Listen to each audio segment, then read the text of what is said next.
Hello viewers, ఇవాళ దోసకాయ తోటి 4 ఐటమ్ చెప్తున్నాను. ఇప్పటి వరకు మనం దోసకాయ ముక్కల పచ్చడి చూసాం, దోసకాయ కూర చూసాం, దోసకాయ కాల్చిన పచ్చడి చూసాం. ఇవాళ దోసకాయ పప్పు చేసి చూపిస్తున్నాను.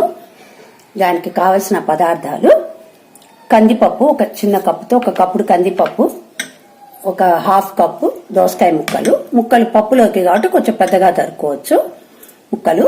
తర్వాత చింతపండు, పోపు సామాన్లలో మినపప్పు, ఆవాలు, జీలకర్ర, మెంతులు, పసుపు, చిటికెడు పసుపు, ఎండుమిర్చి, పచ్చిమిర్చి,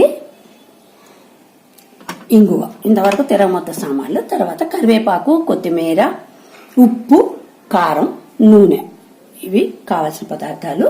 ఇప్పుడు మనం కందిపప్పుని కుక్కర్లో ఉడకబెట్టుకోవాలి. నేను ఇక్కడ ఉడకబెట్టిన కందిపప్పే మీకు చూపిస్తున్నాను. ఇది నేను ఆల్రెడీ ఉడకబెట్టి స్మాష్ చేసేసాను. దీన్ని మనం ఇప్పుడు పప్పుగా చేసుకుందాం. స్టవ్ వెలిగించుకొని బాణలి పెట్టుకొని తెరవ మూత కావాల్సిన నూనె వేసుకుంటే 2 స్పూన్స్ చాలు. పోపు గింజలు, మినప్పప్పు, ఆవాలు, జీలకర్ర, మెంతులు కొద్దిగా 4 or 5 పడేట్టు చేయండి. మెంతులు, ఇంగువ, పులుపు వాటిలోకి వేయాలని నేను మీకు అంతకుముందు కూడా చెప్పాను, ఇప్పుడు కూడా అదే చెప్తున్నాను. పులుపు వంటల్లో మెంతులు, ఇంగువ పడితే చాలా స్పెషల్ టేస్ట్ వస్తుంది.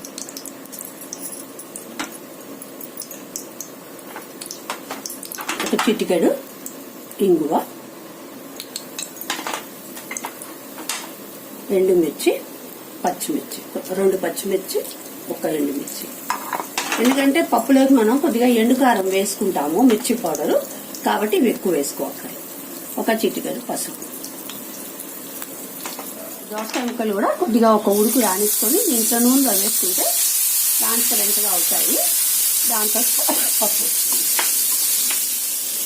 కొద్దిగా కరివేపాకు, కొత్తిమీర వేసుకొని ఉడికించుకున్న పప్పుని ఇందులో కలుపుకోవాలి. ముక్కలు ట్రాన్స్పరెంట్ అయిపోయినాయి.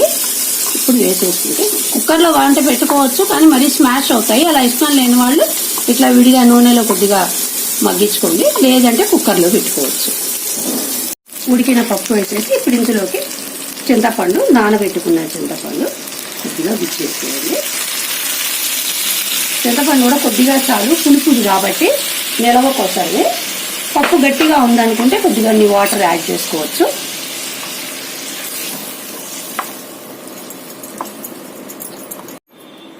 ఇప్పుడు ఇందులోకి తగినంత ఉప్పు వేసుకోండి.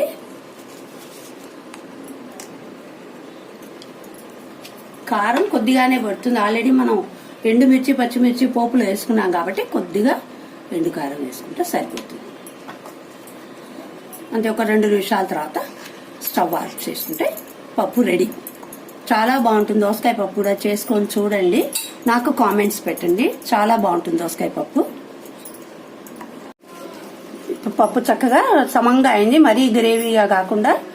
దించేటప్పుడు కొద్దిగా ఇలా పల్చగా ఉండగానే దించండి, చల్లారేటప్పటికి సమంగా ఉంటుంది. లేదంటే బాగా గట్టి పడిపోయి మనకి వేసుకోవడానికి బాగుండదు. ఎప్పుడు కూడా పప్పు అనేది ఇట్లా మీడియంగా ఉండాలి, మరీ లిక్విడ్గా కాదు, మరీ సాలిడ్గా కాదు.